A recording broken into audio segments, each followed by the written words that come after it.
ముందుగా సనాతన ధర్మ కుటుంబీకులందరికీ కూడా శుభాభివందనాలు. ఈరోజు నేను మీతో చర్చించాలనుకుంటున్న అంశం తొండమానుడు ఎవరు? అసలు స్వామివారికి ఆయన ఎందుకు ఆలయం కట్టించాడో ఈరోజు మనం తెలుసుకుందాం. అందరికీ తెలుసు తిరుమల తిరుపతి వెంకటేశ్వర స్వామివారి ఆలయాన్ని ఎవరు నిర్మించారు? దాని వెనుక ఉన్న కథ ఏమిటో ఈరోజు మనం తెలుసుకుందాం. ప్రస్తుతం కాంచీపురంగా పిలుచుకునే ఒకప్పటి తొండై మండలం సామ్రాజ్యానికి అధిపతి ఈ తొండమానుడు. ఒకరోజు తొండమానుడు ఒక మధురమైన స్వప్నాన్ని కన్నాడు. ఆ కలలో విష్ణుమూర్తి కనిపించి ఇలా చెప్పాడు: భక్త, పూర్వజన్మలో నీ పేరు రంగదాసు. నీకు స్త్రీ వ్యామోహం లేకుండా చేసి నిన్ను మహారాజుగా చేశాను. క్రమంగా మన మధ్య బాంధవ్యం పెరిగింది, అనుబంధం పెనవేసుకుంది. ప్రస్తుతం నేను వెంకటేశ్వరునిగా శేషాచలమున స్థిర నివాసం ఏర్పదలుచుకున్నాను. కలియుగం అంతమయ్యే వరకు వెంకటేశ్వర స్వామివారి అవతారంలో కొండ మీదే ఉంటాను. కనుక నువ్వు నా కోసం ఒక ఆలయాన్ని నిర్మించాలి. శ్రీ వరాహస్వామి పుష్కరిణి పక్కన ఆలయ నిర్మాణం కోసం స్థలం కేటాయించాడు. అక్కడ నువ్వు వెంటనే ఆలయాన్ని కట్టించు అని అంటాడు. వెంకటేశ్వరుని మాటలు విన్న తొండమానుడు, సంతోషం స్వామి, గొప్ప మాట, మీరు సెలవిచ్చారు. తమరి కోరిన విధంగా తక్షణమే ఆలయాన్ని నిర్మిస్తాను అని బదిలిచ్చాడు. అంతటితో తొండమానుడికి మెలకువ వచ్చేసింది. ఇక అతనికి ఆకాశంలో తేలిపోతున్నట్టుగా అనిపించింది. స్వామివారు తనకు స్వప్న దర్శనం ఇవ్వడం అంటే సామాన్యమైన సంగతి కాదు. పైగా తనకు గుడి కట్టించమంటూ బృహత్తర బాధ్యత అప్పచెప్పాడు. అది కేవలం కలగా అనిపించలేదు. వెంకటేశ్వరుడే సాక్షాత్తు తన ముందు ప్రత్యక్షమైనట్టుగా అనిపించింది.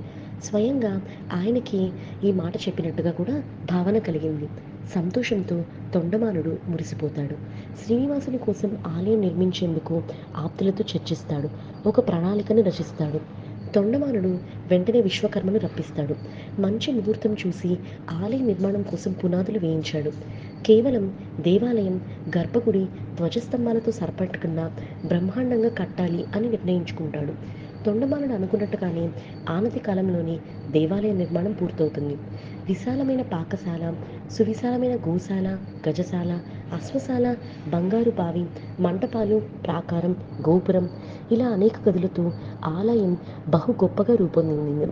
ఆలయం అపురూపంగా ఉంటే సరిపోతుందా? గుడిని చేరడానికి మార్గం సుగమంగా ఉండాలి కదా.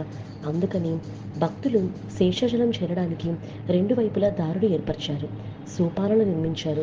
మార్గ మధ్యంలో అక్కడక్కడ మంటపాతలు నిర్మించారు. ఆలయ నిర్మాణం, గుడికి వెళ్ళే రహదారి, సోపానాలు పూర్తయిన తర్వాత విషయాన్ని వెంకటేశ్వరుడికి తెలియజేశాడు తొండమానుడు. వెంకటేశ్వరుడు ఈ వర్తమానాన్ని సవిరంగా ముల్లోకములకు తెలియపరిచాడు. అప్పుడు బ్రహ్మ, మహేశ్వరుడు, ఇతర దేవతలందరూ కలిసి శేషాచలం చేరుకున్నారు.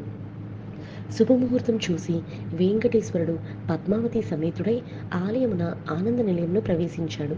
అది అద్భుతమైన, అపురూపమైన వేడుక. అత్యంత కమనీయంగా మరియు రమణీయంగా జరిగింది. ఆ వేడుక చూడటానికి రెండు కళ్ళు సరిపోవు. వెంకటేశ్వరుడు ఆలయంలో ప్రవేశించే సమయంలో సకల దేవతలు కూడా పువ్వులు చల్లారు. అతిథులకు పంచపక్ష పరమాణులతో విందు భోజనం ఏర్పాటు చేశారు. దక్షిణ తాంబూలాలు ఇచ్చారు. వస్త్రాలు, ఆభరణాలు సమర్పించారు. ఆ విధంగా దేవతలందరినీ సగౌరవంగా సత్కరించి పంపించారు. తిరుమల వెంకటేశ్వరుని ఆలయ వివరాలు పురాణాల్లో ఈ విధంగానే ఉన్నాయి. మొత్తానికి తొండమానుడు కట్టించిన దేవాలయాన్ని చోళులు అభివృద్ధి చేశారు. తర్వాత పల్లవరాజులు, తంజావూరు చోళులు, విజయనగర రాజులు దేవాలయాన్ని మరింత తీర్చిదిద్దారు. మరి తెలుసుకున్నారు కదా, కలియుగ వెంకటేశ్వర స్వామి వారికి దేవాలయాన్ని కట్టించిన తొండమానుడి విశేషాలు. ఈ వీడియో చూసిన మీ అందరికీ కూడా కృతజ్ఞతలు. ముందుగా సనాతన ధర్మ కుటుంబీకులందరికీ కూడా